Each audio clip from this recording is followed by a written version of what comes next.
વિદ્યાર્થી મિત્રો કેમ છો? ફરીથી બાર સાયન્સ ચેપ્ટર નંબર 2 સ્થિત વિદ્યુત સ્થિતિમાન અને કેપેસિટન્સ જેમાં થિયરીના અંતિમ તબક્કામાં આપણે મળ્યા છીએ. તો ખૂબ જ અંતિમ પગલું અને ખૂબ જ અગત્યનું, કારણ કે આગલા લેક્ચરમાં આપણે જોઈ ગયેલા કેપેસિટરના શ્રેણી અને સમાંતર જોડાણ એની જે અગત્યતા હતી તેટલી જ અગત્યતા કેપેસિટરમાં સંગ્રહિત ઉર્જા છે. કારણ કે કેપેસિટરમાં સંગ્રહિત ઉર્જાનું સૂત્ર અને ઉર્જા ઘનતાનું સૂત્ર આ બંને બે માર્ક્સમાં પૂછાય તેટલા અગત્યના પ્રશ્ન છે. શરૂઆત કરીએ. કેપેસિટરમાં સંગ્રહિત ઉર્જા U q2 2c અથવા U 1/2cv2 મેળવો. આ ટાઈપનો પ્રશ્ન પૂછાઈ શકે. અહીંયા U ની નીચે આપણે E મૂકશું એટલે UE વિદ્યુત ક્ષેત્ર માટેની કેપેસિટરની ઉર્જા. આકૃતિમાં આપણને બે પ્લેટ દેખાય છે જેના પર અનુક્રમે q' અને -q' જેટલા વિદ્યુતભારો છે. સ્વાભાવિક છે q' પરનો વિદ્યુતભાર ધન છે અને -q' પરનો વિદ્યુતભાર ઋણ છે. બરાબર. આકૃતિમાં દર્શાવ્યા પ્રમાણે ધારો કે આપણે સુવાહક 2 પરથી સુવાહક 1 પર ડેલ્ટા q' જેટલા વિદ્યુતભારને લઈ જવું છે. બરાબર છે. આકૃતિમાં દર્શાવ્યા પ્રમાણે ધારો કે સુવાહક 2 પરથી આપણે એકદમ સૂક્ષ્મ વિદ્યુતભાર ડેલ્ટા q' વિદ્યુતભારને સુવાહક 1 પર લઈ જવો છે. એટલે આપણે કરવું શું છે, થોડોક લઈ જઈશું, ફરી થોડોક લઈ જઈશું અને પછી કુલ ઉર્જાનું સમીકરણ શોધીશું. સ્વાભાવિક છે કે તમે આના પરથી આની પર વિદ્યુતભાર લઈ જશો તો લઈ જવા માટે કાર્ય થશે અને આ કાર્ય એ કેપેસિટરમાં સ્થિતિ ઉર્જાના રૂપમાં સંગ્રહિત થાય છે, જેની ગણતરી આપણે કરવી છે. તો આકૃતિ 1 સુવાહક 1 પરથી વિદ્યુતભાર q' થી વધારીને q' ડેલ્ટા q', આ તો ઓલરેડી છે જ, એમાં આટલું એડ થઈ ગયું. કરવાના નાના પગલામાં થતું કાર્ય. હવે તમે અહીં જોઈ શકો છો કે હું q' ડેલ્ટા q' q' કરીશ. ધારો કે અહીંયા થી ગયો ડેલ્ટા q' જેટલો વિદ્યુતભાર અહીંયા, તો આની પર કેટલો થઈ ગયો q' ડેલ્ટા q'. q' કરીશ તો મારે પ્રસ્થાપિત સૂક્ષ્મ કરવો છે ને, ખાલી એક માહિતી કે આટલો વિદ્યુતભાર આપણે વધારવો છે. સ્વાભાવિક છે કે એના માટે કાર્ય કરવું પડશે. V W/Q, W VQ પરથી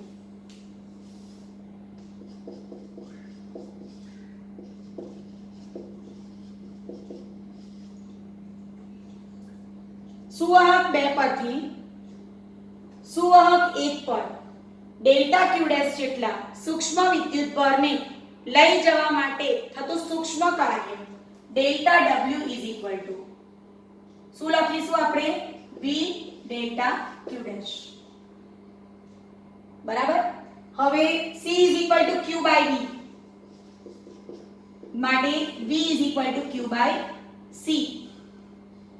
અહીં પ્લેટ પરનો વિદ્યુતભાર કેટલો છે q', તો V q'/C, જેને હું અહીં મૂકી દઈશ. માટે delta W q'/C delta q'. હવે તમે જાણો છો કે આપણે સંકલન લઈ અને કાર્યની ગણતરી કરી શકીશું. ઇન્ટિગ્રેશન ડેલ્ટા W સંકલન કરીશું, સંકલન કરશું એટલે આપણને શું મળશે? કાર્ય. હું 1/c ને અચળ બહાર લઈ લઉં છું. Integration q' delta q'. કેટલો વિદ્યુતભાર તમારે પ્રસ્થાપિત કરવો છે? 0 થી q. 0 થી q. આપણે જાણીએ છીએ integration dw W 1/c integration x dx x = 1 + 1/1 + 1 એટલે x²/2 પરથી આ થશે q' 1 + 1/1 + 1 એટલે q'²/2 લિમિટ છે 0 to q. માટે w = 1/2c મેં 2 ખસેડી કાઢ્યા છે. હવે પહેલા અપર લિમિટ q' ની જગ્યાએ q એટલે q² - 0 માટે w q²/2c. આ કાર્ય કાર્ય એ કેપેસિટરમાં સ્થિતિ ઊર્જાના રૂપમાં સંગ્રહાય છે, માટે એને આપણે લખીશું U. હવે વિદ્યાર્થી મિત્રો તમે જાણો છો કે Q બરાબર CV. આગળ પણ મેં તમને કીધેલું અને આજે પણ કહું છું કે કોઈ પણ થિયરીમાં બેઝિક ઇક્વેશન જે આવતા હોય ને તે બાજુમાં લખી રહેશો તો તમારું કામ સરળ થઈ જશે. બીજું આકૃતિની બાજુમાં પણ આપણને એવું લાગતું હોય કે આ ગણતરી જરૂરી છે તો એ પેન્સિલથી પણ લખી દો જેથી કરીને તમે કંઈ ચૂકી ન જાઓ. Q બરાબર CV ને અહીંયા મૂકી દઈશ. Q2 છે ને એટલે C2V2 upon 2C. મારે W બરાબર U બરાબર 1 upon 2 એક C ગયું ને CV2. તો અહીં આપણી પાસે સ્થિતિ ઊર્જાના બે સમીકરણ મળી ગયા. W બરાબર Q2/2C અને W બરાબર U બરાબર 1 upon 2 CV2. આ પ્રશ્ન વિદ્યાર્થી મિત્રો 2 માર્ક્સમાં પૂછાઈ શકે. કેપેસિટરમાં સંગ્રહિત ઊર્જા U બરાબર Q2/2C અથવા 1 upon 2 CV2 ગમે તે એક પૂછાઈ શકે. તો આ સમજૂતી તો આપણે ફરી રિપીટ કરી ગયા છે. અહીંયા તમે જોઈ શકો છો કે આકૃતિ 2 માં Q પર પ્લસ વિદ્યુતભાર છે, બીજી પ્લેટ પર સુવાહક 2 પર માઈનસ Q વિદ્યુતભાર છે. કેપેસિટરને વિદ્યુતભારિત કરવા માટે કરેલા કાર્યને પ્લેટો વચ્ચેના ક્ષેત્રમાં સંગ્રહ પામેલી ઊર્જા તરીકે જોઈ શકાય છે. આની પર પ્લસ Q અને આની પર માઈનસ Q વિદ્યુતભાર પ્રસ્થાપિત થશે ને એટલે પ્લસ થી માઈનસ તરફનું ક્ષેત્ર ઉત્પન્ન થશે. E ક્ષેત્ર ઉત્પન્ન થયું એટલે બળ લાગ્યું. બળ લાગ્યું એટલે એને એ જે હતી જે વસ્તુ છે એટલે કેપેસિટર છે એમાં જે ચાર્જ છે એ સ્વાભાવિક છે કે પ્રસ્થાપિત થઈ ચૂક્યો છે. V W/Q પરથી W બરાબર VQ કોને ગતિ કરાવી છે? સુવાહક 2 પરથી સૂક્ષ્મ વિદ્યુતભાર ડેલ્ટા Q ડેશ ને સુવાહક 1 પર લઈ જવું છે એટલે સૂક્ષ્મ કાર્ય થવાનું ડેલ્ટા W બરાબર V delta Q dash. V Q dash by C. C ને આપણે બહાર કાઢી લીધું. ઇન્ટિગ્રેશન dx x પરથી integration delta W 1 upon C Q dash raised to 1 છે ને એટલે 1 plus 1 upon 1 plus 1 Q dash square by 2C એટલે 2. પછી upper limit Q square lower limit 0 Q square by 2C. એમાં આપણે Q બરાબર CV મૂક્યું એટલે આપણને મળી ગયું W બરાબર U બરાબર 1 upon 2 CV square. હવે 2 માર્ક્સમાં બીજો એક પ્રશ્ન પૂછાઈ શકે. U બરાબર 1 upon 2 CV square કે U બરાબર Q square by 2C સ્વીકારીને શું કરવાનું? વિદ્યુત ક્ષેત્રમાં સંગ્રહિત ઊર્જા ઘનતાનું સૂત્ર તારવું. ઊર્જા ઘનતાનું સૂત્ર તારવું. તો આપણે સ્ટાર્ટ કરીશું અહીંયાથી. બીજી એક વસ્તુ કે આ બંને પ્રશ્ન કમ્બાઈન કરીને તમને 4 માર્ક્સમાં કે 3 માર્ક્સમાં પણ મૂકી શકાય. એટલે શક્યતાઓ વિચારીને આપણે આગળ ગણતરી દર્શાવીશું. ઊર્જા ઘનતાનું સૂત્ર તારવીએ આપણે. એકમ કદ દીઠ સંગ્રહ પામતી ઊર્જા એટલે કે ઊર્જા ઘનતા. જો ધ્યાન રાખજો ઘનતા એટલે શું? ρ = m/v એકમ કદ દીઠ દ્રવ્યમાન. તો ઘનતા શબ્દ આવે એટલે છેદમાં કદ આવે. બરાબર છે? જોઈએ આપણે એકમ કદ દીઠ ઊર્જા. એકમ કદ V for volume દીઠ ઊર્જા એટલે W અથવા U. એટલે આપણી પાસે જે ઊર્જાનું સૂત્ર છે ને તેને આપણે કદ વડે ભાગીશું. પહેલા હું લખું છું અહીંયા કેપેસિટરમાં સંગ્રહિત ઊર્જા.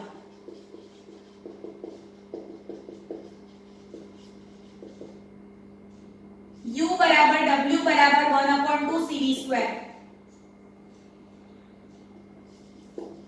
એકમ કદ દીઠ ઊર્જા અહીંયા લખીશ કેપેસિટરમાં એકમ કદ દીઠ ઊર્જા એટલે કે ઊર્જા ઘનતા. એકમ કદ જો V એટલે વેગ બી આવે તો તમે કન્ફ્યુઝ થઈ શકો એટલા માટે મેં અહીંયા V મોટો લખ્યો છે. એકમ કદ દીઠ ઊર્જા. કદ માટે તમે આટલું જાણો છો V = L3. એના બે ભાગ પાડો L2 L. L2 એટલે A અને L. અહીં બે પ્લેટ વચ્ચેનું અંતર D હતું એટલે અહીં V = AD. એટલે અહીંયા કદથી જગ્યાએ મૂકીશું A * D. અને મારી પાસે ઊર્જાનું સૂત્ર તો છે જ 1 upon 2 CV2 એ મૂકી દઉં છું. હવે સમીકરણનું સ્વરૂપ જે બન્યું જો આ એકમ કદ દીઠ ઊર્જા છે કદ દીઠ છે એટલે એને ઘનતા તો કહી દઈશ વિદ્યુત ક્ષેત્રમાં સંગ્રહિત છે એટલે ρ બરાબર W/V is equal to 1/2 CV² upon AD. બરાબર. અને ઘણા બધા રસ્તા છે, તમને જે સૂત્ર યાદ આવે તે પ્રમાણે ગણતરી કરો. સપોઝ કે હું અહીંયા લખું છું સમાંતર પ્લેટ કેપેસિટર માટે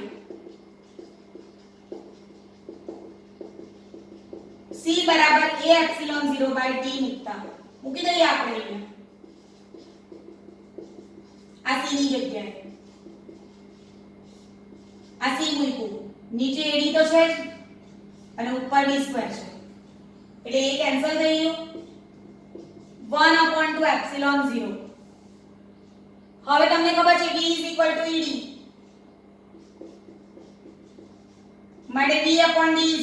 E. તમે જુઓ અહીંયા આપણી પાસે શું છે V² ને નીચે છે d². તો જો V ED V/D E તો આ તો E² થઈ ગયું ને, તો આ થઈ ગયું 1/2 એપ્સિલોન 0 E². આ કેપેસિટરમાં સંગ્રહિત ઊર્જા ઘનતાનું સૂત્ર આવી ગયું.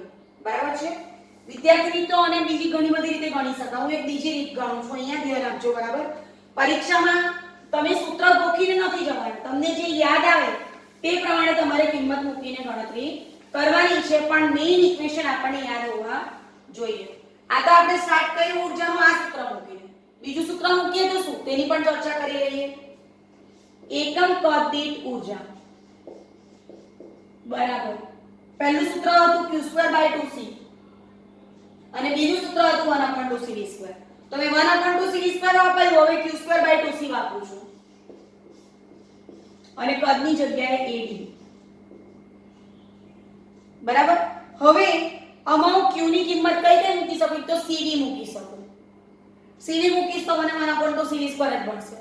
બીજું મૂકી શકું સિગ્મા q/A. q બરાબર સિગ્મા a. q બરાબર સિગ્મા a મૂકતા અને હું ρ લખી દઉં છું કારણ કે ઊર્જા ઘનતા છે. q બરાબર સિગ્મા a એટલે સિગ્મા² a².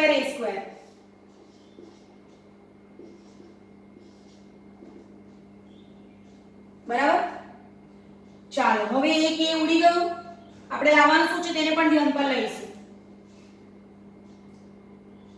ત્યાર પછી સિગ્માને કાઢવું હોય તો પણ આપણી પાસે ઉપાય છે. એટલે આ થઈ ગયું σ²a/2cd. હવે એની માં c ની કિંમત મૂકી દઉં છું. આ c જો આપણે ફરી મૂકીએ σ² a², 2AD. હવે c ની વેલ્યુ મૂકીએ A એપ્સિલોન 0/D. બરાબર. જો આ નીચે a² થઈ ગયું, ઉપર a² એટલે ગયું, d પણ ગયું, બાકી શું રહી ગયું? σ² જો આ જશે upon 2 એપ્સિલોન 0. હવે આપણે લાવવું શું છે? એપ્સિલોન 0 છે અહીંયા, e છે. સિગ્મા ની વચ્ચેનો સંબંધ કરો તો e બરાબર sigma upon epsilon 0. that implies sigma is equal to epsilon 0 e.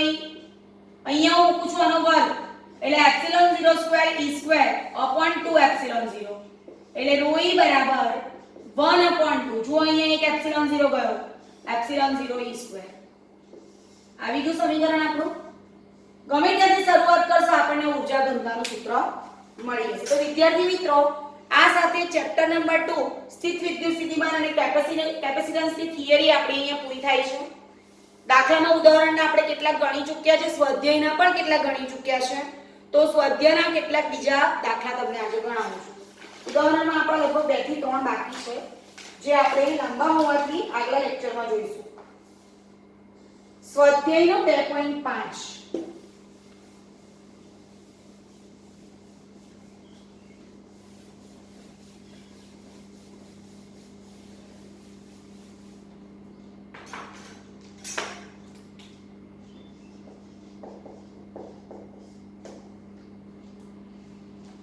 પ્લેટો વચ્ચે હવા હોય તેવા સમાંતર પ્લેટ કેપેસિટર.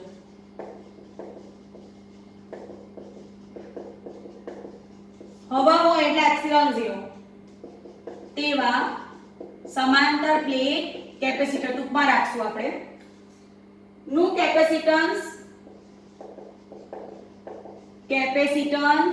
8 પિકોફેરેડે. પિકો એટલે આપણને બધાને ખબર છે કે 10⁻12 ફેરેડે છે. જો પ્લેટો વચ્ચેનું અંતર અડધું કરવામાં આવે,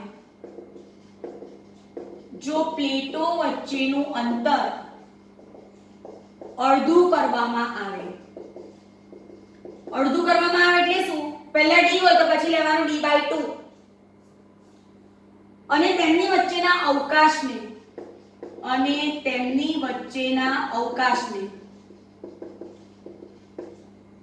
ડાઇલેક્ટ્રિક અચળાંક 6 ધરાવતા દ્રવ્ય વડે ભરી દેવામાં આવે તો તેનું કેપેસિટન્સ કેટલું થાય?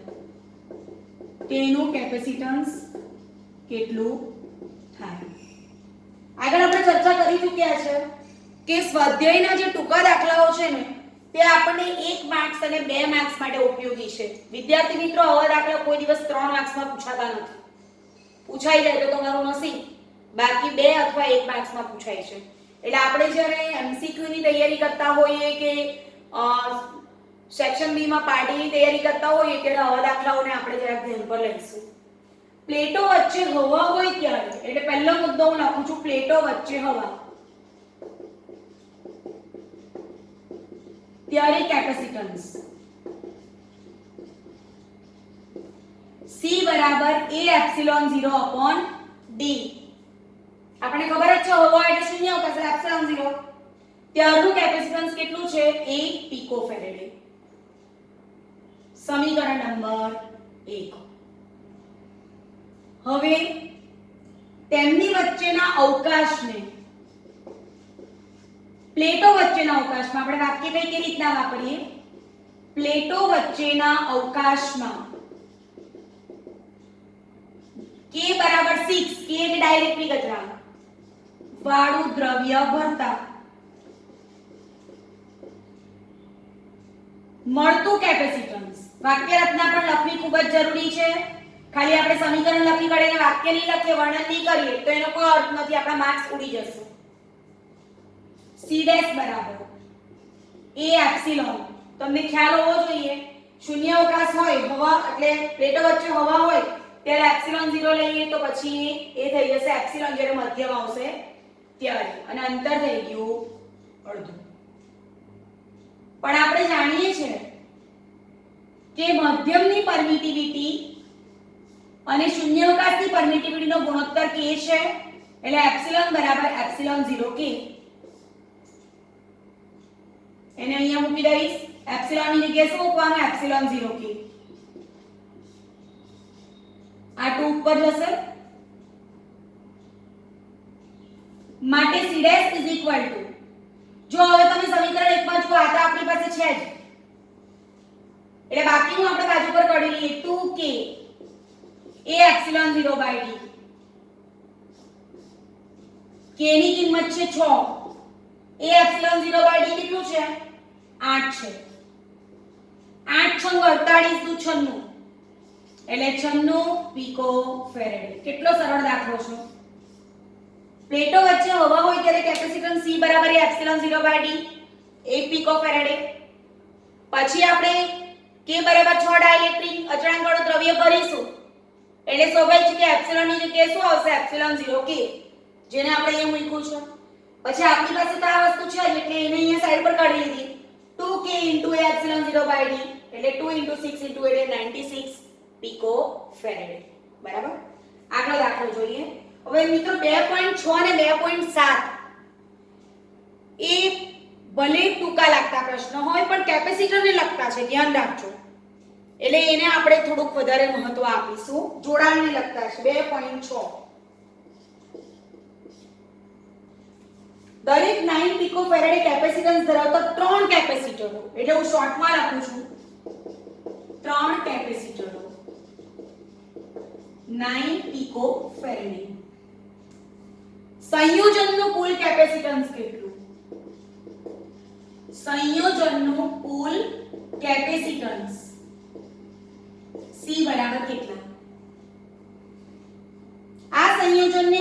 120 વોલ્ટના સપ્લાય સાથે આ આપણે લખીશું આ એ છે ને હવે બી આ સંયોજનને 120 વોલ્ટના સપ્લાય સાથે જોડવામાં આવે તો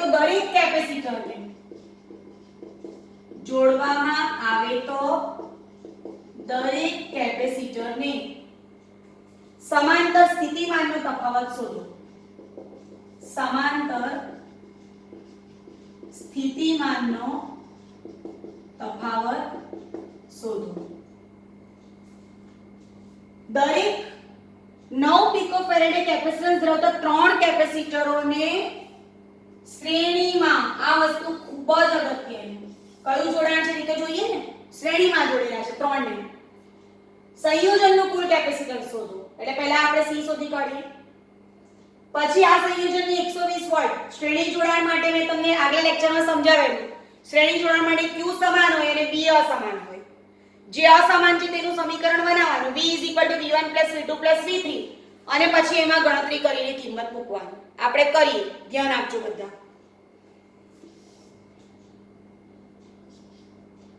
C1 બરાબર C2 બરાબર C3 બરાબર 9 પિકોફેરેડ ત્રણે ત્રણનું સરખું જ છે C1 C2 અને C3 ના શ્રેણી જોડાણનું સમતુલ્ય કેપેસિટન્સ ધારો કે C છે સૂત્ર યાદ કરી લઈએ શ્રેણીનું કેપેસિટરના શ્રેણી જોડાણનું સૂત્ર અવરોધના સમાંતર જેવું અને કેપેસિટરના સમાંતરનું અવરોધના શ્રેણી જેવું ભૂલી જવાય તો યાદ રાખવાનું અહીંયા શ્રેણી છે કે સમાંતર એવું સમીકરણ આવશે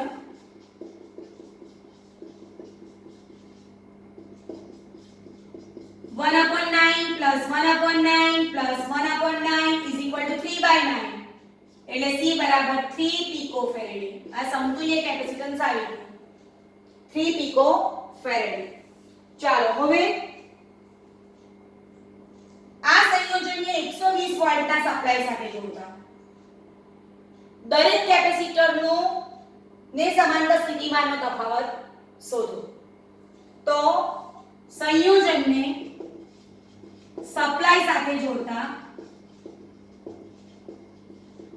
V V1 V2 V3 બરાબર છે C Q by V that implies V Q by C બરાબર છે ને શ્રેણી જોડાણ છે એટલે Q તો સમાન જ છે એટલે હું V1 ની જગ્યાએ શું લખીશ Q by C1 V2 ની જગ્યાએ Q by C2 V3 ની જગ્યાએ Q by C3 કારણ કે શ્રેણીમાં Q સમાન છે હું અહીંયા લખી દઉં છું Q સમાન Q by C1 plus Q by C2 plus Q by C3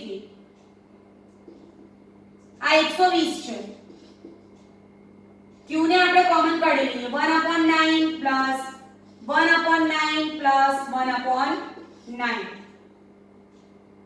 આ 120 3/9 બરાબર 3 તારી 9 એટલે કેટલું આવશે આપણે ગણી કાઢીએ ટોટલ જોઈ શકો છો તમે અહીંયા હું આગળ ગણું છું 120 બરાબર Q ના છેદમાં 3 that implies Q બરાબર 12 તારી 36 360 માઇક્રો સોરી પીકો માં આપેલું છે પીકો કુલમ આ આપણને મળી ગયો ને વિદ્યુતભાર એનો અર્થ શું પીકો એટલે -12 દરેક કેપેસિટર પર 360 પીકો કુલમ જેટલો વિદ્યુતભાર હશે પણ આપણો આન્સર આ નથી આપણને પૂછ્યું કે દરેક કેપેસિટરને સમાંતર વિદ્યુત સ્થિતિમાનનો તફાવત કેટલો તો V Q by C Q ની કિંમત કેટલી આવી 360 ગુણ્યા 10 ની -12 ને અને C ની કિંમત આપણને કેટલી દેખાય છે દરેક કેપેસિટર કીધું છું એટલે 9 લઈશું 9 ગુણ્યા 10 ની -12 દરેક શબ્દ છે ને એટલા માટે એટલે આ ગયું એટલે 40 વોલ્ટ ખૂબ જ સમજવા જેવો દાખલો શ્રેણી છે એટલે 1/C બરાબર 1/C1 + 1/C2 + 1/C3 એટલે 3 આવી ગયું સંયોજનને સપ્લાય સાથે જોડીશું તો V બરાબર 120 વોલ્ટ C બરાબર Q by V V બરાબર Q by C પરથી Q તો સરખું જ છે, C અલગ છે. Q/C1 Q/C2 Q/C3 120 આપેલું જ છે. Q કોમન કર્યું, કિંમત મૂકી 360 × 10⁻12 કુલમ. હવે દરેક કેપેસિટરને સમાંતર વિદ્યુત સ્થિતિમાં એટલે V બરાબર Q/C, Q આપણે શોધ્યું તે લખ્યું કારણ કે તો સેમ જ છે દરેક પર, અને C ની કિંમત મૂકી 40 વોલ્ટ. આ આન્સર છે. હવે ગણીએ 2.7. આ ટાઈપનો છે. આ બધા સ્વાધ્યાયના દાખલા છે જેને રકમ સહિત લખીને તમારે પ્રેક્ટિસ કરવાની છે.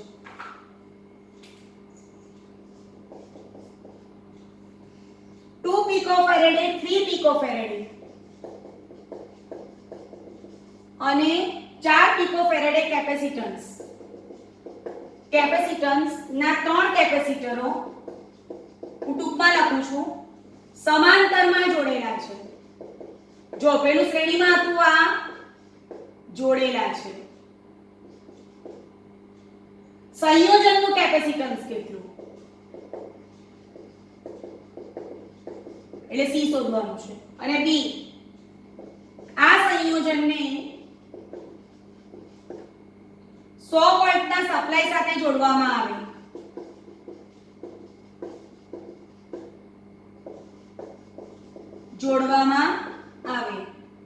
તો દરેક પર વિદ્યુત ભાર શોધો. તો દરેક કેપેસિટર પર વિદ્યુત ભાર શોધો.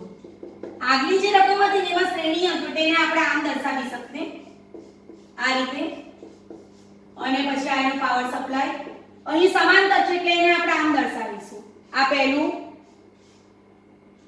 આ બીજું, અને અહીંયા આ ત્રીજું, અને એની સાથે આપણે પાવર સપ્લાય ને બતાવી શકીએ આ રીતે. 100 વોલ્ટ કીધો છે ને, C1 C2 C3. હવે ગણતરી કરીએ આપણે. C1 બરાબર 2 પીકોફેરેડે, C2 બરાબર 3 પીકોફેરેડે અને C3 બરાબર 4 પીકોફેરેડે. શું કરીએ છે આપણે? સમાંતરમાં જોડીએ છે. ત્રણેય કેપેસિટરને સમાંતરમાં જોડતા ધારો કે સમતુલ્ય કેપેસિટન્સ C છે. કેપેસિટરનો સમાંતર અવરોધના શ્રેણી જેવો. C C1 C2 C3. C1 2 C2 3 અને આ 4 ને 3 7 ને 2 9 આપણને મળ્યા. 9 પીકોફેરેડે 9 × 10⁻12 ફેરેડે. હવે સમાંતરમાં શું અચળ હોય? V અચળ હોય ને, બાજુમાં લખી મૂકીએ તો પ્રોબ્લેમ નથી. Q અસમાન. આ સંયોજનની 100 વોલ્ટના સપ્લાય સાથે V 100 વોલ્ટ જોડવામાં આવે તો દરેક કેપેસિટર પર વિદ્યુત ભાર શોધો. પ્રથમ કેપેસિટર પર વિદ્યુત ભાર Q1 બરાબર C1V. V1 V2 V3 નહીં લેવાય કારણ કે સમાંતર જોડાણમાં V તો સેમ જ છે. ચાલો, C1 ની વેલ્યુ શું છે? 2 પીકોફેરેડ એટલે 2 × 10⁻12 અને V ની વેલ્યુ કેટલી છે? 100 વોલ્ટ એટલે 10⁻2 2 × 10⁻10 કુલમ. બીજા કેપેસિટર પર વિદ્યુત ભાર Q2 બરાબર C2V. C2 એટલે 3 × 10⁻12 અને V એટલે 10⁻2 3 × 10⁻10 કુલમ. અહીંયા તમે પીકોમાં બી લખી શકો. અને ત્રીજા કેપેસિટર પર વિદ્યુત ભાર Q3 બરાબર C3V. 4 × 10⁻12 × 10⁻2 4 × 10⁻10 કુલમ. બરાબર? એટલે દરેક કેપેસિટર પરનો વિદ્યુત ભાર પણ આપણને મળી જાય છે. તો વિદ્યાર્થી મિત્રો, આજે આપણે 2 થિયરી જોઈ અને 3 દાખલા જોયા. પ્રેક્ટિસ કરતા રહેજો. કાલે લગભગ આપણા સ્વાધ્યાયના દાખલા પૂરા થશે અને પરમ દિવસે આપણું ચેપ્ટર પૂરું થશે. એટલે 2 લેક્ચર્સ લગભગ આપણા બાકી છે. તો work hard and wish you all the best.